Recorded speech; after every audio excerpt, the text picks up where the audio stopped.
Health টিপসে আপনাদের সবাইকে স্বাগতম জানাচ্ছি। আমাদের আজকের আলোচনার বিষয় ধূমপান ছাড়তে লেবুর শরবত। শুধু শরীরের অনিষ্টই নয়, আর্থিক ক্ষতি সাধনে ধূমপানের কুপ্রভাব অনেক বেশি। বিষয়টা সম্পর্কে সচেতন অনেক ধূমপায়ী, ছেড়ে দিতে চান কিন্তু হয়ে ওঠে না। আজ না কাল এমন করতে করতে পেরিয়ে যায় বছর যুগ। সত্যিই ধূমপান ছাড়তে চান? মানসিকভাবে প্রস্তুতিটাই মূল হাতিয়ার। অনেকেই চেষ্টা করেন দীর্ঘমেয়াদী এ অভ্যাস থেকে বেরিয়ে আসতে, কেউ পারেন কেউ পারেন না।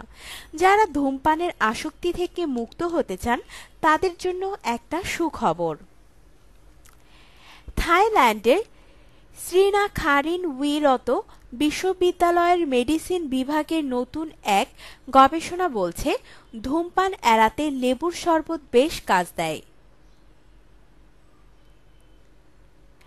গবেষকরা জানিয়েছেন লেবুর শরবত ও নিকোটিন গাম প্রায় একে অন্যের পরিপূরক।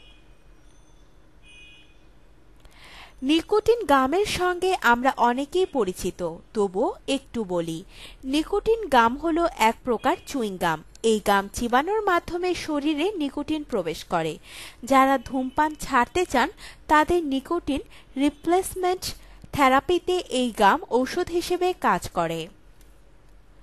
নতুন গবেষণায় 18 ও এর বেশি বয়সী ধূমপায়ীদের ওপর একটি পরীক্ষা নেওয়া হয়।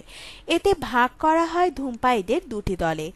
ধূমপানের আসক্তি এড়াতে প্রথম দলটিকে লেবুর শরবত ও দ্বিতীয় দলটিকে নিকোটিন গাম সেবন করতে বলা হয়। এরপর 9 থেকে 12 সপ্তাহ পর পাওয়া যায় পরীক্ষাটির প্রাথমিক ফলাফল। অংশগ্রহণকারীদের ধূমপানের মাত্রা কতখানি কমেছে তা পরিমাপ করা হয় তাদের কার্বন মনোঅক্সাইড নির্গমনের মাত্রা অনুযায়ী। অন্যদিকে লেবুর রস ও নিকোটিন গাম সেবনের পর তাদের ধূমপান করার আকাঙ্ক্ষা কতখানি রয়েছে তা পরিমাপ করা হয় ভিজুয়াল অ্যানালগ স্কেলের মাধ্যমে। প্রাপ্ত ফলাফলে দুটি দলের মধ্যে তেমন উল্লেখযোগ্য কোনো পার্থক্য দেখা যায়নি। এরপর 4 সপ্তাহ পর দেখা গেছে যারা নিকোটিন গাম নিয়েছেন তাদের তুলনায় যারা লেবুর শরবত সেবন করেছেন তাদের ধূমপান আসক্তি কমেছে।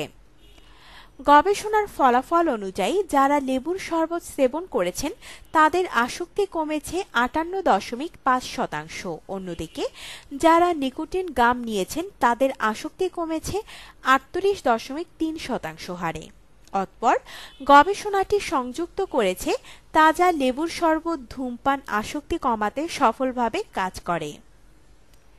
লেবুর শরবত যেভাবে বানাবেন: 2টি লেবু, 1 চা চামচ চিনি, 1 কাপ পানি, পরিমাণ মতো বরফ দিয়ে দিন।